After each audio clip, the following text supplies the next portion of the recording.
Hai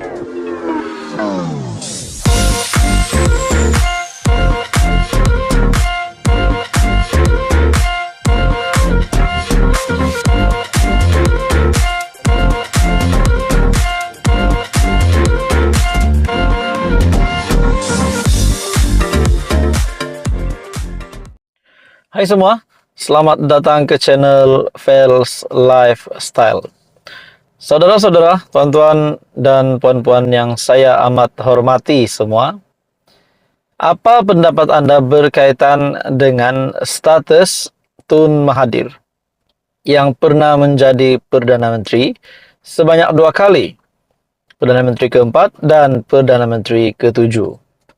Tuan-tuan dan bapak semua, ramai yang bersetuju sekiranya Tun Mahathir meletakkan jawatan dan menjadi negarawan dan memberikan satu pembangunan, mempengaruhi supaya menjadi influencer yang boleh membangun negara. Ada yang berpendapat Mahathir akan letak jawatan selepas PRU 15, namun lain pula yang terjadi. Mahathir Mohamad masih terlibat dalam politik, bahkan pernah menggelar Perdana Menteri Malaysia hari ini, Datuk Seri Anwar Ibrahim, adalah diktator.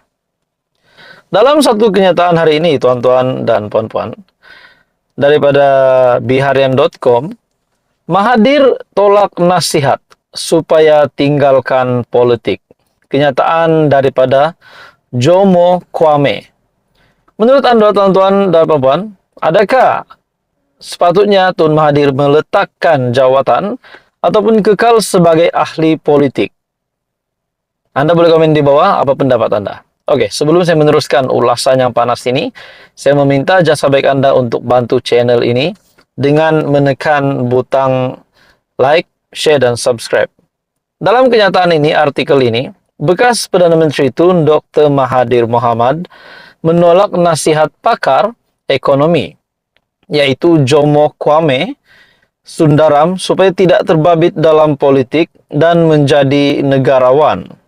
Kira-kira 7 bulan lalu, katanya, beliau menasihati bekas Perdana Menteri keempat dan ketujuh supaya memainkan peranan sebagai negarawan yang dihormati untuk negara membangun. Dalam pertemuan itu, saya minta bekas Perdana Menteri Dr. Mahathir meninggalkan politik. Sedangkan nasihat daripada pakar ekonomi pun Tun Dr. Mahathir tolak. Ini kan pula hanya suara daripada orang-orang biasa. Sudah pasti ramai yang berpikir Mahathir tidak relevan lagi di dalam dunia politik, sebaiknya menjadi negarawan. Namun tuan-tuan dan bapak semua, masih ada juga yang menghormati, masih ada juga yang mahu Tun Mahathir meneruskan perjuangan. Setelah beliau kalah pada PRU 15, bahkan wang deposit pun tidak dapat dikembalikan, beliau meninggalkan pejuang dan menyertai parti Putra. Dalam artikel ini, saya menasihati beliau untuk mengambil peranan sebagai negarawan ulung untuk membantu membangunkan negara.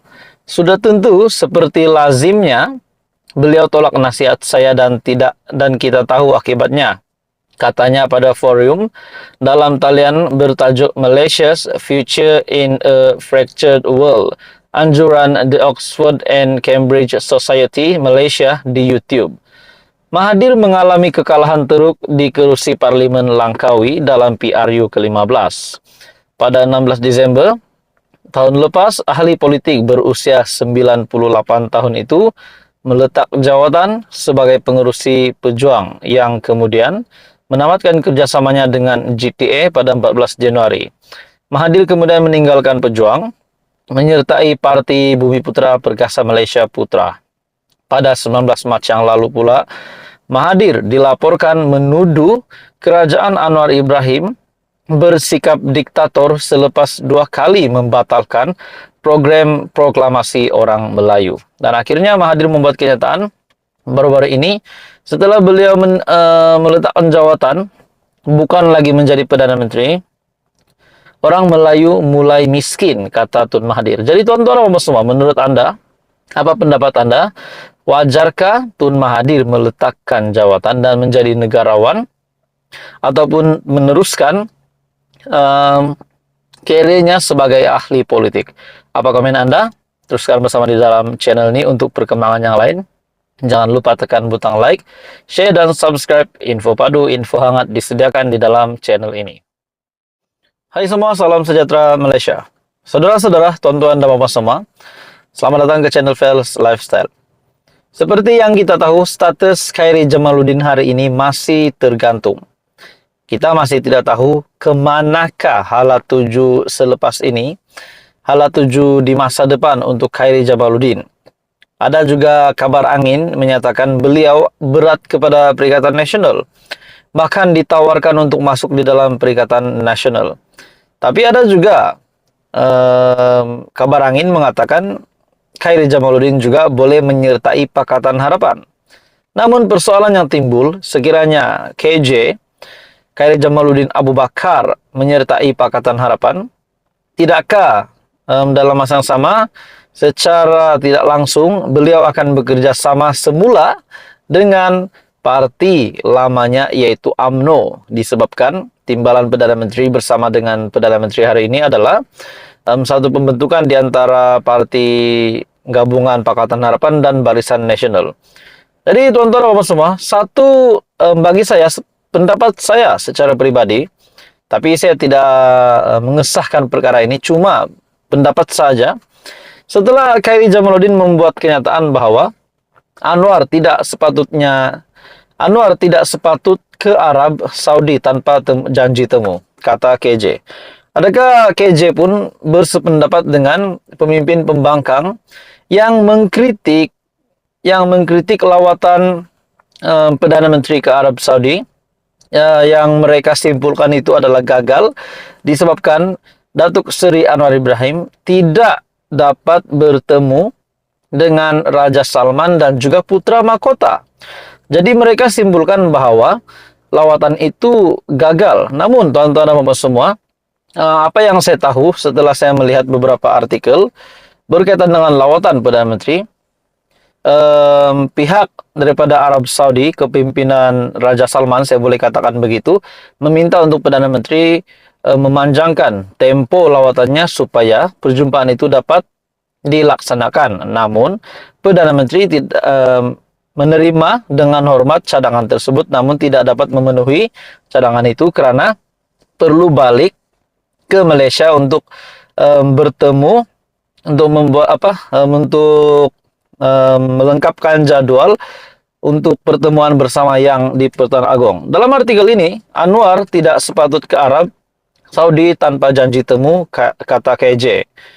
Perdana Menteri Anwar Ibrahim tidak sepatutnya ke Arab Saudi tanpa janji temu yang ditetapkan untuk perjumpaan dengan Raja Salman, Abdul Aziz Al Saud, dan putra mahkota Muhammad Salman Al Saud, kata bekas Menteri KJ. Menurutnya ini lebih-lebih lagi kerana jadwal di Arab Saudi lazimnya adalah Haywire ataupun kelam kabut pada minggu pertama bulan Ramadan. Saya sudah lama terlibat mengatur perjalanan ke luar negara termasuk program Perdana Menteri, dan saya tahu kita tidak boleh pergi jika program itu tidak dimuktamadkan. Berkenaan dengan budaya di Arab Saudi, dia sebagai tetamu tidak akan pergi minggu pertama Ramadan, sebab minggu pertama Ramadan ini memang jadwal-jadwal Haywire. Tak boleh minit terakhir buat janji temu, katanya semasa bercakap di podcast Keluar Sekejap bersama bekas Ketua Penerangan UMNO Syahril Hamdan semalam, sambil menyifatkan apa yang berlaku sebagai kesilapan besar. Sehubungan dengan itu, menurut KJ, apa yang berlaku tidak seharusnya dipandang remeh memandangkan kepentingan geopolitik Arab Saudi serta peluang perniagaan daripada projek mega di negara itu. Saudi Arabia adalah salah satu negara yang mempunyai hubungan diplomatik yang sangat penting bagi kita, bukan saja tentang kuota haji. Lainlah kalau ini adalah lawatan pribadi. Jadi tuan-tuan semua, akhirnya KJ membuat kenyataan begini. Adakah kita boleh simpulkan bahwa KJ juga menyokong apa yang dinyatakan oleh para ahli pemimpin pembangkang? Dan mungkin Indika juga menunjukkan bahwa satu petanda bahwa KJ memang berat kepada Perikatan Nasional. Apa komen Anda teman-teman semua? Teruskan bersama di dalam channel ini.